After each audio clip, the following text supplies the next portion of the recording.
Bueno, ya saben que me pueden interrumpir cuando quieran, bueno, porque pues la idea es que este es como un cuentico del ciclo menstrual para que les quede lo más claro posible, porque es la base de muchas enfermedades de las mujeres, de muchas consultas ginecológicas a lo largo de toda su vida.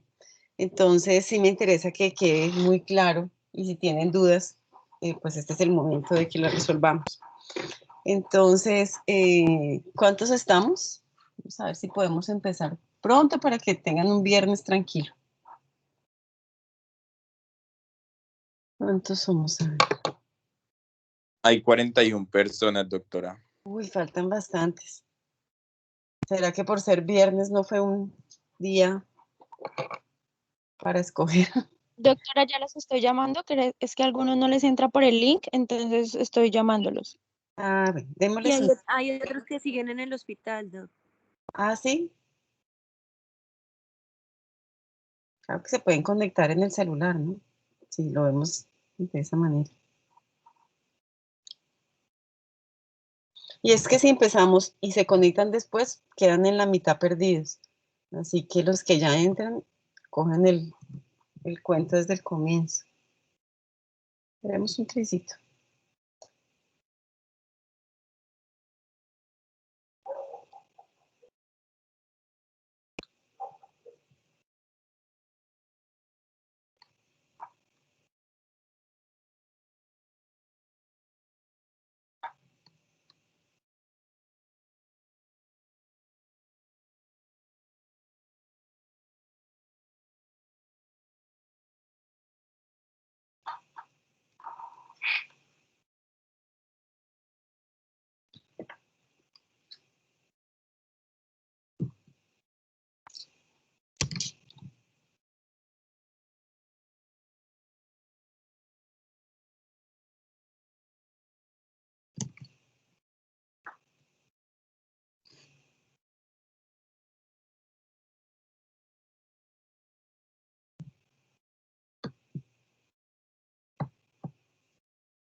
Comencemos, ¿no? De todos modos les queda grabada la clase, ¿no? Sí, Igual, sí, como para respetar el tiempo de todos. Como ya les decía, pues quiero hacerlo de lo más fácil posible y también pues aprovechando el tiempo, pero que todos tengan su viernes tranquilo pronto. Entonces, no sé si tenga alguien algo al respecto para decir, como en las primeras noticas de algo que necesiten o vamos bien. Necesitamos que nos vayan mandando las notas todos para que todos tengan las notas reflejadas, para que sepan sus acumulados. A mí no me han llegado las notas del doctor Martínez. Él me había dicho que el sábado me las enviaba. Entonces, para el que esté el líder con el doctor Martínez, pues nos envíe a prontitud esas notas, para que le insista. De resto, pues creo que todo va correctamente. Si no, pues alguno que me lo escriba o me lo diga para poder ir corrigiendo. Como saben, necesitamos que las cosas salgan a tiempo, no dejar que avancen los problemas, sino que los cojamos a tiempo. Tenemos pendiente un taller, estamos pendientes que nos den autorización para hacerlo. Ya estamos pues listos para hacerlo, solo falta que nos den tiempo. Yo creo, parece ser que el miércoles ya empezamos. La idea es que todos pasen por el taller y todos lo aprovechen. Entonces, repasen, sigan repasando parto normal y anormal para que el taller sea lo más útil posible. Entonces, comencemos con el ciclo menstrual, que es lo que nos trae hoy. Cosas así como generales, que pareciera que todo el mundo lo sabe, que incluso en el bachillerato incluso no lo enseñan, pero hay cosas que tenemos que ir modificando ya cuando son parte de la salud. Entonces, generalmente nos han dicho que el ciclo menstrual femenino es de 28 días, sin embargo es una media y es una manera fácil de explicar a las niñas y a los niños para que sepan qué es en realidad el ciclo menstrual. Pero es normal desde 21 días hasta 35 días. ¿De qué depende esta diferencia entre 21 y 35? Dependerá de esos ciclos ovulatorios. Entonces, dependiendo del día de la ovulación, será un ciclo más corto o será un ciclo más largo. Más tardecito lo vamos a ver mejor. Y representa este ciclo genital femenino la vida fértil. Quiere decir que cuando se altera o cuando se termina, la vida fértil pues no continúa. Tiene dos fases, la fase proliferativa y la ofolicular y la fase secretora o luteal. La luteal significa después de la ovulación o que lo comanda en la fase lútea porque es el cuerpo lúteo el que lo cuida. Vamos siempre a hablar de ciclo menstrual enfocándonos siempre en el primer día del ciclo menstrual. Cuando hablemos de embarazos, también vamos a preguntar el primer día del ciclo menstrual. No el último, porque no todas las mujeres tendrán el mismos días de ciclo de menstruación en un mes. Entonces, si una persona le dura 3 días, me va a dar el tercer día. Y si una mujer le dura 8 días, me va a dar 8 días después, casi una semana después. Así que siempre vamos a preguntarle a la paciente cuándo fue su primer día de la última menstruación. El ciclo entonces tiene varias partes. La primera parte que es la hemorrágica, que son los primeros 3 días. Y luego a la cuarta hasta la ovulación está la fase proliferativa folicular y desde la ovulación a la menstruación se llama la fase secretora o luteal. Las anormalidades de este ciclo menstrual puede ser, no siendo tan anormal, que en la primera parte del ciclo fértil, o sea, de la ovulación que ocurre en la adolescencia, puede haber alteraciones de ese ciclo menstrual. Entonces nosotros podemos darle incluso hasta 2 años a la niña cuando inicia su menarquia para que ese ciclo empiece a tener una regularidad. ¿Sí? No hay que asustarse con los primeros, por lo menos 2 años, pero si después de 2 años la paciente sigue con alteraciones menstruales, es mejor que pase por ustedes y por nosotros los ginecólogos. También hay anormalidades que no son tan anormalidades como en el posparto, porque debido a la lactancia puede haber alteraciones de ese ciclo menstrual. En la premenopausia ocurren también alteraciones, usualmente son sangrados anovulatorios y por ser anovulatorios son irregulares. Existen trastornos alimentarios, no solamente la anorexia, sino también la bulimia, que nos altera el ciclo normal de la menstruación y pues en la medida que ustedes detecten esas alteraciones, pregunten a la paciente, a veces no necesitan grandes tratamientos hormonales ni medicamentarios, solamente arreglar el trastorno alimentario y una vez arreglen eso, muchas mujeres empiezan a tener sus ciclos regulares. Una paciente con exceso de actividad física, por ejemplo, una nadadora profesional o una corredora, una jugadora de fútbol profesional, tiene posibilidades de tener ciclos anovulatorios. Así que lo que uno tiene que hacer es que cuando requiera un embarazo, tiene que ponerse en suficiente cuidado anterior para que uno pueda llevarla a ovulación y que logre un embarazo sin problema. Y respecto al ciclo circadiano, tiene que ver, por ejemplo, las azafatas que están con alteraciones de ese ciclo. Ay, se fue en la presentación. Sí, señora. Voy a iniciarla nuevamente. Aprovechenme en esas pausas a ver si de pronto necesitan alguna pregunta. Casi siempre me preguntan sobre esos 28, pero pues no sé si tengan dudas ahorita.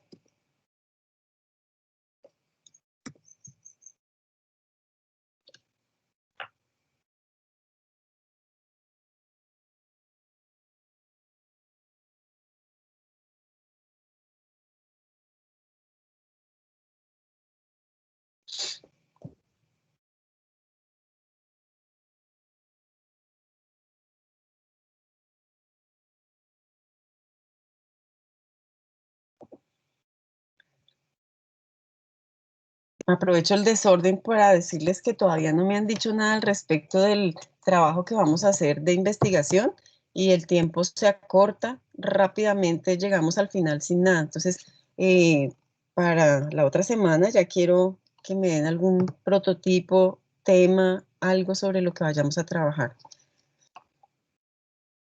Bueno, estábamos en las anormalidades, entonces les decía que las pacientes que tienen que ver con cambios del ritmo circadiano como el sueño y la vigilia, como por ejemplo los médicos, las celadoras, las azafatas, podrían tener alteraciones también de su ovulación porque necesitamos una regularidad. Entonces, no vamos a cambiarle la profesión, pero sí tenemos que cuadrarle el ciclo para que pueda tener un ciclo menstrual adecuado. Hay anormalidades de ese ciclo también cuando hay cambio de anticonceptivo, por ejemplo, de uno progestacional inyectable a un anticonceptivo oral, o incluso dentro de los mismos anticonceptivos orales que tienen diferentes medicamentos, podemos pensar que puede haber una alteración de ese ciclo en la medida que se adapte al nuevo anticonceptivo. Y ya hablando sí de enfermedades como tal, el síndrome de ovario poliquístico, que a veces está muy mal nombrado en el sentido que a todo le dicen síndrome de ovario poliquístico y que luego tendremos que afinar realmente qué es el síndrome de ovario poliquístico, pero pues sí hay unas pacientes que tienen quistes sin necesidad de tener el síndrome, también pacientes que tienen pólipos, no solamente en el cervix, sino también en el endometrio, tumor que ustedes conocen como los miomas o incluso tumores de ovario, endometritis, que son infecciones del endometrio, y enfermedad pélvica inflamatoria, como cosas que ustedes tienen que empezar a averiguar en caso de que la mujer consulte por alteraciones del ciclo menstrual.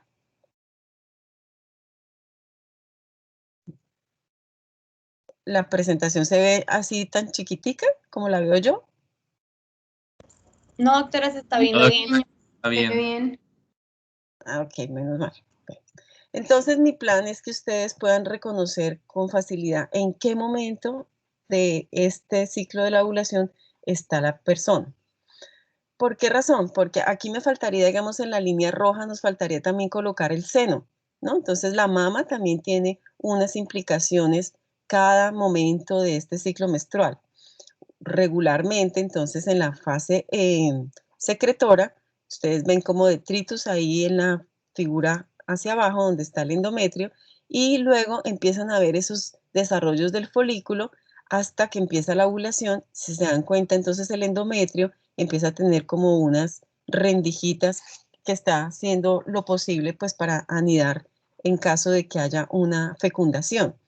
Si lo viéramos en la mama, entonces encontraríamos que a nivel de la parte de la ovulación en adelante, la paciente va a tener un aumento del volumen de las mamas e incluso muchas pacientes antes de que les llegue la menstruación podrían tener dolor. Así que el ciclo menstrual sí comanda absolutamente todo en el sentido de sus hormonas, las hormonas que vamos a aprender aquí que nos van a hacer estos cambios, nos van a alterar no solamente en la parte ovulatoria, en la parte de las mamas, sino también en la parte endometrial. Cuando nosotros necesitamos saber, supongamos que hay una alteración de la ovulación, pues necesitamos saber en qué momento haríamos una biopsia de endometrio, y uno más o menos la hace en día 22 del ciclo menstrual. Así que por eso tenemos siempre que contar cuándo empieza el ciclo menstrual de esa mujer para poder contar el 22. Y entonces encontraríamos un endometrio casi secretor. El objetivo entonces es eso que vimos de figurita de la ovulación, pero ahora reflejado en las hormonas que nos van a alterar o nos van a cambiar en cada momento del ciclo y que intervienen activamente para que se dé o no se dé la ovulación. Entonces, las hormonas que ya habíamos hablado que tienen una fase, digamos que se presenta en el ciclo menstrual en dos fases, es esta azulita, ¿cierto? Que nosotros vamos a hablar que hay dos picos de la FSH. Hay un solo pico de la progesterona, que es el que está en negro. ¿Y por qué se da? Porque hay un pico de la ovulación, que a partir del pico de la ovulación dado por la hormona de la luteinizante, empieza las etapas progestacional. Progestacional significa pro embarazo, ¿no? Entonces, una vez está la ovulación, está ávido esperando a ver si hay una fecundación. Aquí es un poquito más de lo mismo, solo que ahora evaluando también el desarrollo del folículo. Entonces, digamos lo que aquí vamos viendo, que en este tiempo de la ovulación, en la mitad de la gráfica, encontramos el pico de la LH, que es solo un pico, y también el inicio de la progesterona, que hace que ese folículo pues dé lugar a una ovulación y obviamente una fertilización, y si no lo hay, pues entonces esa progesterona se va a volver un cuerpo lúteo y luego un cuerpo amarillo. Si ven, aquí siempre cuadramos para que todo sea en 28 días. Digamos, la dificultad en muchas mujeres es que no tienen el ciclo de estos 28 días. ¿Dónde se altera esta línea de la mitad? Se altera a partir de la ovulación. Entonces, si la mujer ovula no en el día 14, sino en el día 22, a partir del día 22, los 14 días que siguen sí son exactos. O sea que esta persona tendría por lo menos una semana más largo el ciclo menstrual. Y la otra es la continuidad. Obviamente que necesitamos que ese ciclo menstrual esté siempre igual. Si está siempre igual, podemos hablar que así sea de números distintos como 35 o 22, siempre sean de 35 y 22. Para lograr eso, entonces voy a determinarlo desde la cabeza hasta el útero, cada órgano cómo actúa, y probablemente algunas cosas serán repetitivas, pero es con la intención de que ustedes integren el ciclo menstrual de la manera hormonal, de la manera orgánica, y obviamente el final pues es el ciclo. El hipotálamo es el que produce la hormona reguladora de la secreción de las gonadotropinas, y las gonadotropinas son la FSH y la LH, ¿no? Entonces, esa liberación es pulsátil, pero permanente. Si nosotros hacemos que esa pulsatividad sea lenta, vamos a sobreestimular la FSH, por lo cual vamos a tener alteraciones de todo lo que ocurra con la FSH. Igual si la liberación es pulsátil pero muy rápida, podríamos sobreestimular la LH, y estos dos fenómenos se relacionan con este síndrome de ovario poliquístico.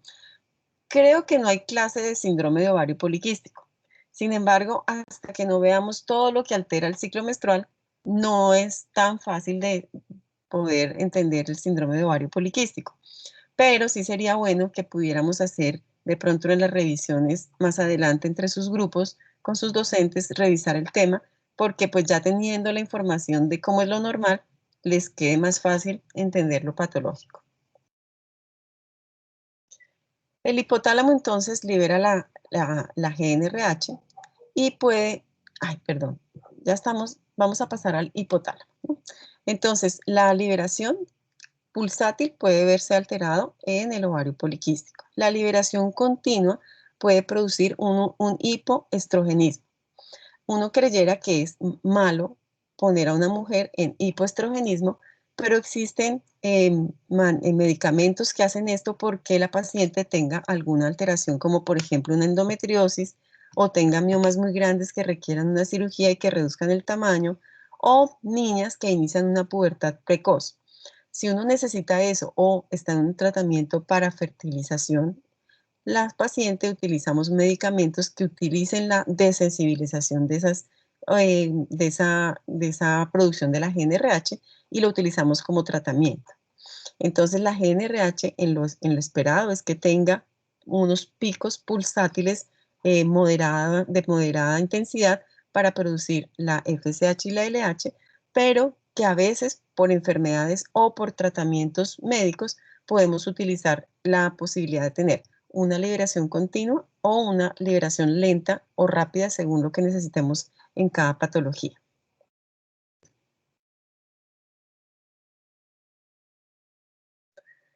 Cuando recibamos una ecografía, además de que revisen el final donde dicen el resultado de la ecografía, revisen también las fotos y revisen también lo que dicen en general, como el tamaño, como cuántos folículos tiene, el volumen del ovario, porque digamos que el radiólogo usualmente dice lo que está observando. Entonces dice ovario con múltiples quistes. Si ustedes ven esta ecografía, la ecografía es una ecografía normal. ¿Por qué? Porque pues el ovario tiene que ir estimulando folículos para poderlos desarrollar durante cada ciclo menstrual. Entonces, lo que es importante es saber cuántos folículos están presentes en el momento de la ecografía para saber si eso es una enfermedad o no. Si tiene menos de 7 folículos, uno podría decir que es un ovario normal porque es una glándula que produce esas hormonas, por lo cual es normal que tengan esas vacuolas. Si tiene más, entonces es que tenemos que empezar a ver cuál es la causa de que haya quizás una anovulación. Entonces, miren los resultados, pero también miren las fotografías y revisen tamaño del ovario, tamaño del útero, para que ustedes puedan decirle a la paciente si la ecografía es normal o no. Incluso porque a veces hay secretarias que escriben o repiten algo o se les pega algo de una ecografía previa. Entonces siempre relacionen la paciente, la ecografía, el resultado y las fotos. Si estamos hablando de la hipófisis, entonces el hipotálamo nos manda la GnRH, estimula la FSH y la LH, y estas dos hormonas comparten esta subunidad alfa con la TSH y la hormona de crecimiento. Los digo porque hay alteraciones de la TSH, de la tiroides o de la hormona de crecimiento que nos altera secundariamente pues la ovulación, porque comparten algunas subunidades que hacen que puedan pacientes con alteraciones tiroideas alterar su ciclo menstrual. La dopamina inhibe la prolactina por disminución de la producción de la GnRH. Entonces, digamos que cuando utilizamos tratamientos con dopamina, podría también alterar la producción de la GnRH y subsecuentemente la alteración de la FSH y la LH. Como se dan cuenta, pues el ciclo menstrual no es solamente ovarios, entonces nos va a alterar desde la hipotálamo hasta el útero y pues por eso tenemos que hacer todo el recorrido para saber cuál es la alteración que tiene la mujer que finalmente hace que consulte por sangrado o por alteraciones del ciclo menstrual. Vamos entonces a hablar de la FSH solita y después de la LH. Entonces la FSH tiene dos fases de liberación. La primera es una meseta, se libera en la fase proliferativa del crecimiento folicular y en ese momento se selecciona el folículo dominante. Y la segunda tiene un pico que sucede un poquito antes de la ovulación. ¿Qué pasa en ese tiempo? Se estimula la capa de la granulosa en el folículo seleccionado, induce la actividad de la aromatasa de la granulosa y esta aromatasa es muy importante porque se convierten los andrógenos en estradiol. Como saben, el estradiol es el estrógeno más importante para la mujer y obviamente pues son las que hacen que se produzcan estrógenos en el folículo ovárico. Aumentan los receptores de la FSH en la granulosa y la FSH es inhibida por la inhibina folicular y los estrógenos. ¿Esto para qué? Pues porque no puede producirse eternamente FSH y para que haya digamos, una contrarregulación o un feedback negativo. La LH, en cambio, solo tiene un pico, es el pico ovulatorio. Estimula el crecimiento de la teca y que produce los andrógenos. Ya dije anteriormente que estos andrógenos luego se van a volver estradiol. Y este pico de la ovulación favorece que después de que haya una ovulación, se luteinice el folículo, que se llama cuerpo lúteo. ¿Cuándo se vuelve cuerpo lúteo? Cuando hay embarazo. Cuando no hay, se llama folículo amarillo.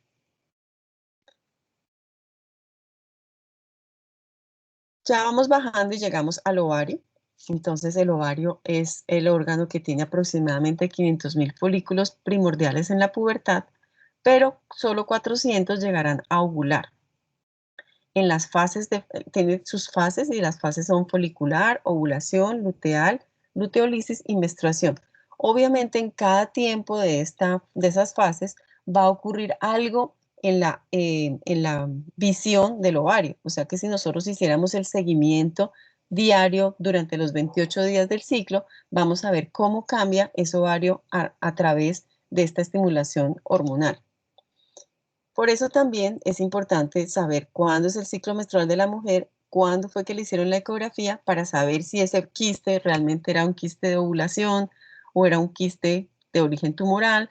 Entonces sí, siempre, aun cuando lo que ustedes estén haciendo no necesariamente es ver patología, sí tienen que evaluar que eso es normal en esa mujer.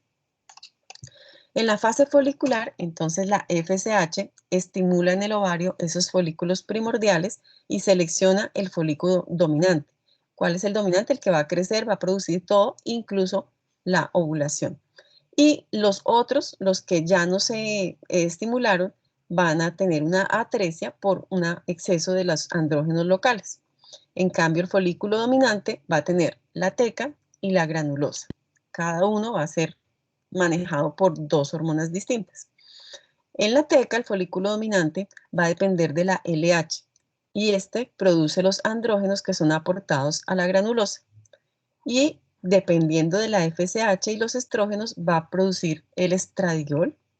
Y si esos, obviamente, si esto se va en aumento, esos andrógenos van a hacer que se atrecien más folículos y va a tener un ambiente androgénico que es una parte, una base de ese síndrome de ovario poliquístico del que estábamos hablando y del que huimos, pero que además les encanta hacer diagnóstico a los radiólogos. En la etapa de la ovulación, entonces el ovario va a tener un pico de la LH y más o menos entre el día 11 y 23, dependiendo de cuándo sea la ovulación, va a ocurrir ese pico. Tradicionalmente nos habían dicho que era el día 14, pero dependerá de cada mujer su ciclo. Pero lo que sí sabemos es que a partir de que aparece el pico de la LH, más o menos unos 10 a 12 horas después, ocurre esa ovulación y de ahí en adelante a los 14 días, si no hay una fecundación, va a ocurrir la menstruación. O sea que el tiempo exacto que sí va a tener todas las mujeres es estos 14 días a partir del pico de la LH. Cuando entren de pronto a un Pomeroy, vean de pronto los ovarios, de hecho uno siempre los revisa, se podrían encontrar, o inclusive en cirugías que uno va a hacer, uno puede encontrar esta imagen de un folículo de un ovario. O sea, a veces uno creyera que esto es en microscopía, pero no, uno lo puede ver directo, ese folículo que está próximo a romperse para ver una ovulación. Y también pues lo podemos hacer en seguimiento por ecografía, como les digo, obviamente apuntando al día en el que ella más o menos va a ovular. Nosotros en tratamientos de fertilidad tenemos que hacer seguimiento por lo menos de unos casi 10 días para poder saber en qué momento la paciente va a ovular para poder hacer lo propio para que la paciente pueda quedar embarazada.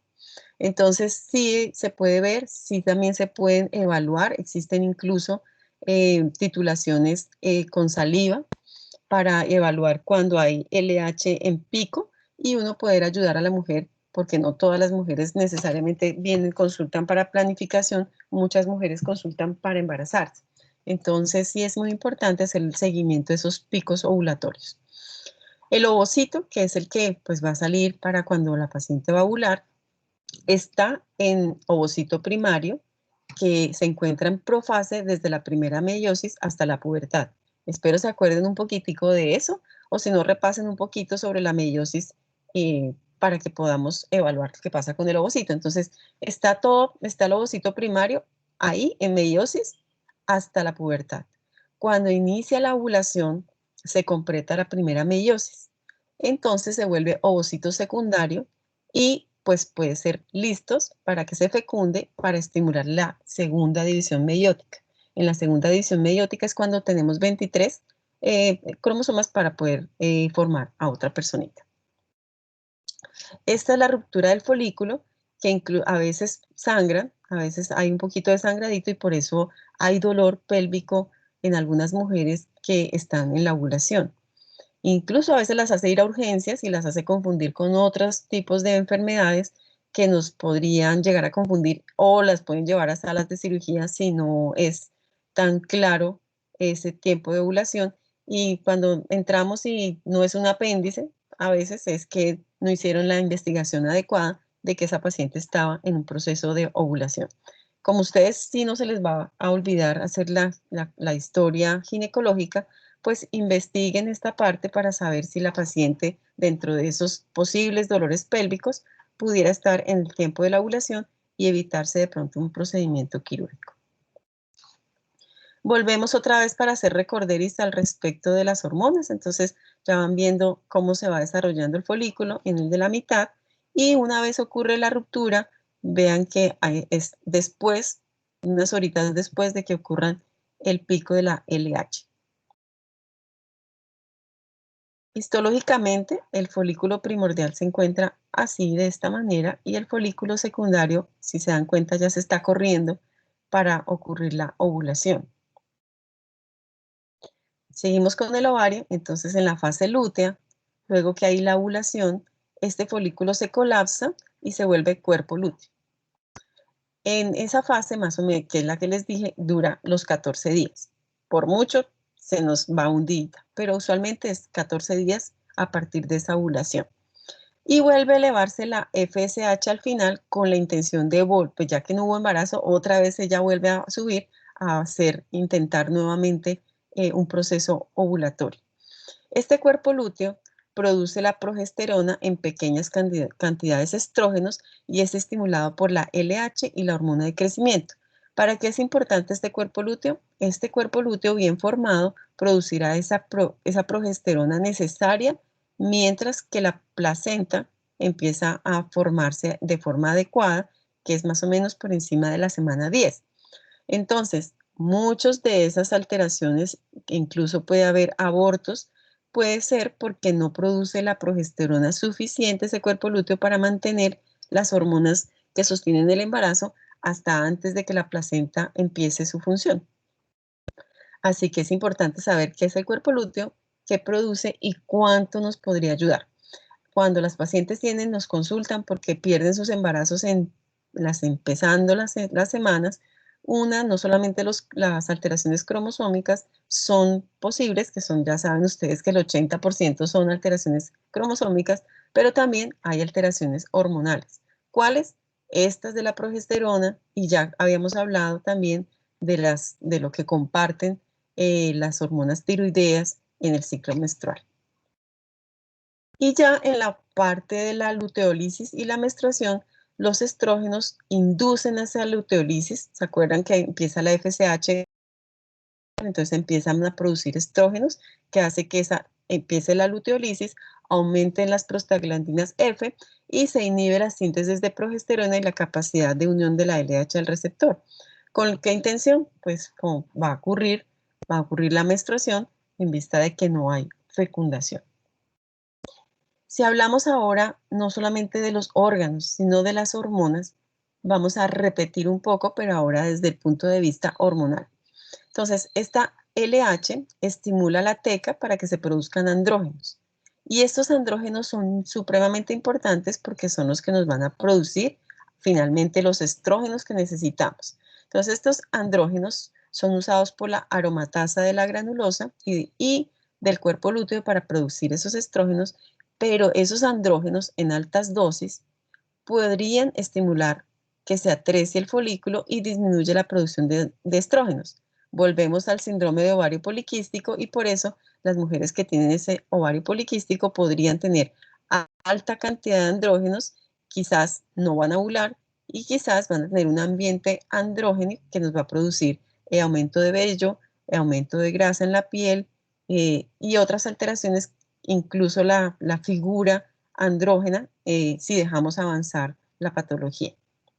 Los andrógenos naturales que tenemos son la testosterona, que son de origen suprarrenal, como la dihidroepiandrosterona sulfato, y la androstenodiona, que es gonadal y suprarrenal. A veces supondrían que nosotros no tendríamos nada que ver con la suprarrenal, pero si se dan cuenta, estos andrógenos de la suprarrenal también son importantes. Entonces, si la paciente tiene una alteración, una agenesia o una hiperplasia suprarrenal, puede tener una alteración del ciclo menstrual y llegar a nuestra consulta por eso. Así que nosotros también tenemos que evaluar este tipo de andrógenos para saber si la paciente está normal o tenemos que ayudarla, remitirla, quizás necesite cirugía, dependiendo lo que encontremos que cause ese ambiente andrógeno. Les traigo acá la lista de los andrógenos en la mujer. Usualmente pedimos dos. La testosterona libre, que tiene 1.2 a 2.2%, y la dihidroepiandrosterona sulfato, que es esta que dice 2.3. Las otras no las pedimos usualmente, excepto que estemos ya pensando en una hiperplasia suprarrenal o algo así. Pero usualmente para ver ese ambiente androgénico pedimos estas dos. En cuanto a los estrógenos, ya vimos que como nos ayuda a producir la FSH y la FSH tiene dos elevaciones, entonces estos estrógenos también tienen una liberación bimodal. Entre la 24 y la 36 horas de la ovulación hay un pico y también hay un pico menor en la fase luteal. ¿Qué hacen esos estrógenos? La parte trófica, o sea, que hace que los genitales de la mujer tengan esa humedad, elasticidad y demás. Obviamente que si disminuyen, pues va a ser atrófico, que es todo lo que ocurre en la etapa de la menopausia. Localmente inducen los receptores de la FSH y obviamente niveles bajos de esos estrógenos van a inhibir la FSH, niveles altos aumentan la LH. O sea, ¿y quién produce estos estrógenos? Ya dijimos que este ambiente androgénico hace que por las aromatasas se vuelvan estradiol, que es lo que necesitamos. El estradiol, entonces, es el estrógeno más activo sintetizado por el ovario y ustedes, pues, ya vieron el folículo tan pequeño. Ese folículo pequeñito es el que produce la cantidad de estrógenos suficientes para todo el cuerpo en ese ciclo. Este trofismo que les había hablado de los estrógenos hacen que pues crezcan también los órganos sexuales femeninos. ¿Quién los bloquea? ¿Quién bloquea los estrógenos? Bloquean la prolactina, por eso nosotros no le damos ningún medicamento con estrógenos a la mujer que está lactando, porque pues si bloquea la prolactina, bloquea la producción de leche. Razón por la cual utilizamos otros métodos de planificación, usualmente con progestágenos. Entonces, aquí están los progestágenos. La liberación es unimodal porque tiene que ver con la producción o el pico de la LH. Se fabrican en el cuerpo lúteo y la misión, como su palabra lo dice, progestágeno, es madurar el endometrio con la intención de albergar el embarazo. Modifican el aparato genital para la gestación. Por eso se ven los genitales un poco más engrosados, violáceos. Los senos se ven un poco más grandes porque están llenos, las glándulas están llenos para iniciar una lactancia y preparan la mama pues para producir la leche. Así que los progestágenos pues casi siempre se decepcionan porque la mayoría de veces no quedan embarazadas. Deprimen estos progestágenos no son útiles para muchas cosas, pero también los progestágenos ya vimos que deprimen la excitabilidad de las fibras miometriales en su fase normal. Quiere decir que la paciente que tiene dolor es quizás porque le falta un poquito de progestágeno y hace que tenga contracción en la fibra miometrial. Nos sirve esta propiedad de las progestágenos para cuando las pacientes tienen amenaza de parto pretérmino. Utilizamos progestágenos que nos ayudan a relajar esa fibra miometrial y también nos pueda producir una uteroinhibición. Estos progestágenos en el inicio del embarazo hacen que también relajen el músculo liso de otros sitios como del tubo digestivo y ureteral. Por eso tienen más posibilidades de tener reflujos gastroesofágicos, incluso náuseas, y pues aumenta la posibilidad de tener infección de vías urinarias. También elevan el metabolismo y la temperatura corporal. En la antigüedad, cuando no teníamos la posibilidad de titular o de evaluar fácilmente la LH y la ovulación, le tomaban la temperatura a la mujer antes de que hiciera cualquier actividad durante todo el ciclo.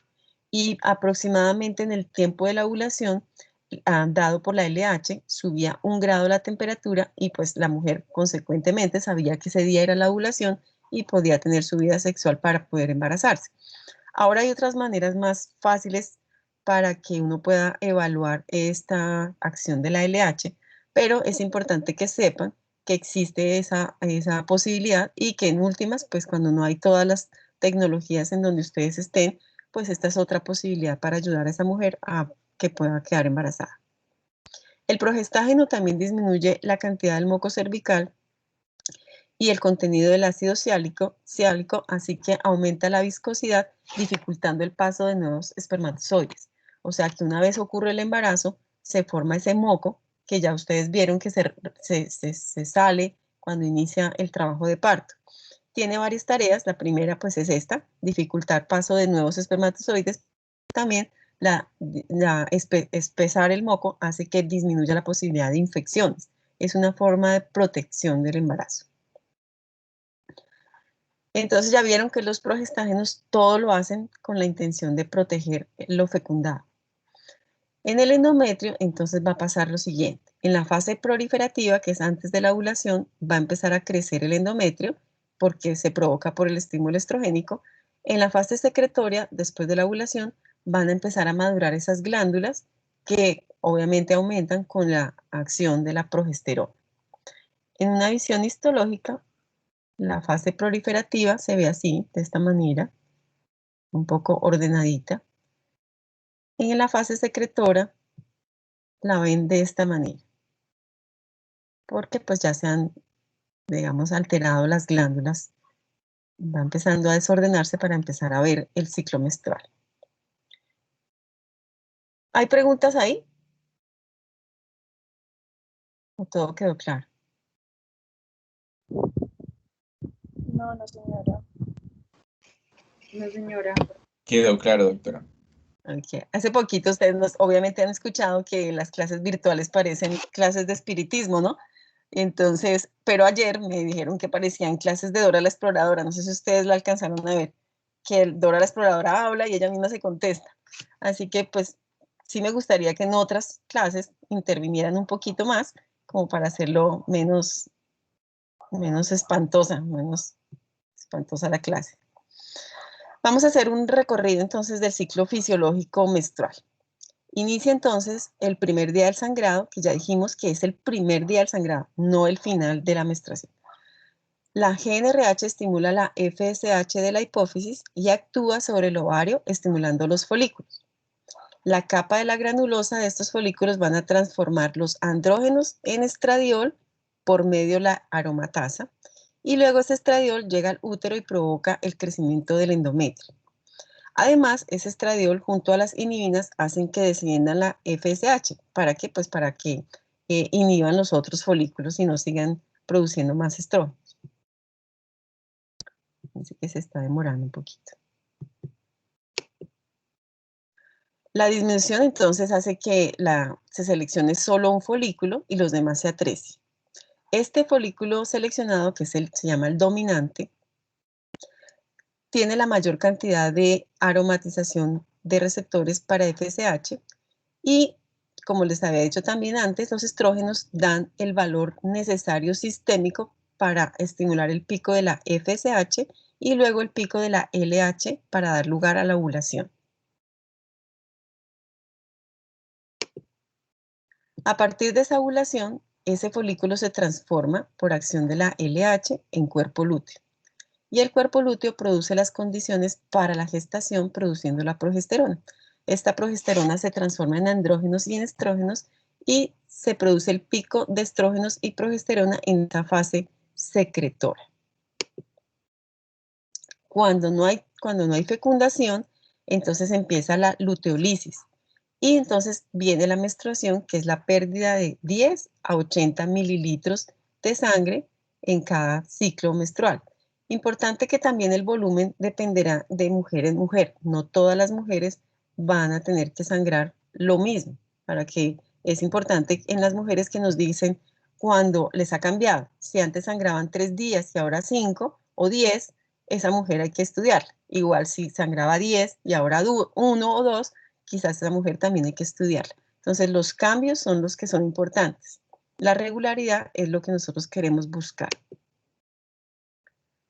Cuando hay la menstruación, entonces se produce la vasoconstricción de ese miometrio y endometrio, empieza la supresión de esos estrógenos y progesterona y empieza la liberación de las prostaglandinas F2 alfa, que produce vasoconstricción de las arteriolas espirales. Hay una isquemia, una vasoconstricción causada por leucocitos, leucotrienos, prostaciclinas y heparina. ¿Qué hacen estas? Limitar el sangrado por las prostaglandinas F2 y el factor de crecimiento de fibroblastos y angiotensinas. Digamos que ahí empieza como un peeling porque empieza una regeneración epitelial y angiogénesis. Debido a que hay muchos mitos y muchas culturas en las que la menstruación se vuelve incluso algo o menospreciado o al contrario muy valorado, pues nosotros tenemos que explicarle a las mujeres que la menstruación no es una sangre, como ven, no es una sangre sucia, no es liberación de cosas desagradables, es un reflejo de ese endometrio que nosotros estábamos teniendo en cuenta para un embarazo. No se dio el embarazo, entonces ocurre una vasoconstricción limitada y todo eso se tiene que regenerar. Sale toda esa cantidad de endometrio y empieza a regenerar otra vez para iniciar un nuevo ciclo menstrual con la intención de una nueva fecundación o posible fecundación. Esta es la etapa entonces menstrual, ya habíamos hablado del desorden un poquito de la otra, y pues ya se ve ahí donde está la parte menstrual. Como les dije, pues hay demasiadas cosas alrededor de la menstruación, porque precisamente indica que la mujer es fértil, indica que no quedó embarazada, indica que es sana hormonalmente. Entonces, lo que tenemos que hacer es ver de la forma más natural la menstruación y explicarle sobre todo a las preadolescentes y adolescentes en qué consiste, por qué ocurre, y no vean la menstruación como algo malo, sino algo bueno, porque quiere decir que son personas sanas. Existen otros sistemas en los que tiene que ver la menstruación. Por ejemplo, no sé si han escuchado que cuando tienen la menstruación las pacientes tienen más síndromes convulsivos o que hay más migraña. Entonces hay cosas que son ciertas y otras que no lo son tanto. Respecto a las enfermedades neurológicas, la migraña podría ser porque hay un poquito de retención de líquido, entonces puede haber un poco de migraña, pero si nosotros utilizamos la forma de disminución de auras para la migraña, quizás ella pueda llevar su ciclo menstrual sin problema y su menstruación no sea un tormento. Respecto a la epilepsia, sí es necesario que le determinen los niveles de los medicamentos porque no debe haber convulsión debido a la menstruación. Sí puede pasar que hay una alteración en los GABA y durante este tiempo de la menstruación o un poco antes puede haber ansiedad o una cosa que se llama síndrome premenstrual. Existen medicamentos desde hormonas hasta tratamientos psiquiátricos para ayudar a mejorar esta GABA y que tengan disminución de estas alteraciones premenstruales. Otras situaciones en las que se ve la menstruación relacionada es que debido a las ferormonas se ha encontrado que las mujeres que viven en un mismo lugar se sincronizan y a todas les llega la menstruación al cabo de unos meses, todas se sincronizan y todas llevan la menstruación al mismo tiempo. En cuanto a la relación con la luna, nada, hicieron algunas cosas para ver si tiene que ver el ciclo menstrual con el ciclo lunar, pero definitivamente no. Y pues alrededor de esta menstruación existen cosas como que donde se sienta la mujer con menstruación no se puede sentar el hombre, que no puede alzar un bebé porque le da cólicos al bebé que alzó, y mil cosas y leyendas y costumbres que ustedes si tienen interés, chévere que lo lean porque son, bueno, a veces hasta cómicas, pero sí son cosas que hay dentro de la historia importantes de leer. Respecto al ciclo menstrual, entonces lo mismo, si llega o si no llega, siempre vamos a tener una dificultad. Lo importante es que sepamos qué es normal y qué no. poder encontrar la patología que hace cuando el ciclo menstrual esté fallando, y si ustedes van cogiendo cada una de las cosas que producen alteraciones de la menstruación, van a encontrar en qué lugar está el defecto, si es en la tiroides, en el hipotálamo, la hipófisis suprarrenal, ovario, inclusive útero, inclusive cervix. Existen alteraciones, por ejemplo, la niña que no le llega la menstruación, de alteraciones congénitas como el himen imperforado, que hacen que las pacientes no les llegue la menstruación y resulta que tienen una retención, una hematometra, o que tienen la menstruación ahí, y la paciente hay que romper eso para que pueda tener menstruaciones. Entonces, desde la parte anatómica hasta la parte hormonal, ustedes tienen que ver el ciclo menstrual como finalmente una evaluación. Una vez llega la menstruación, podemos decir que casi todos los procesos hormonales de la mujer están normales. Intervenir en cada lugar, si ustedes ven el cuadrito como se los llevé, quizás puedan ir viendo en dónde está la enfermedad que hace que el ciclo menstrual falle. ¿Hay alguna pregunta?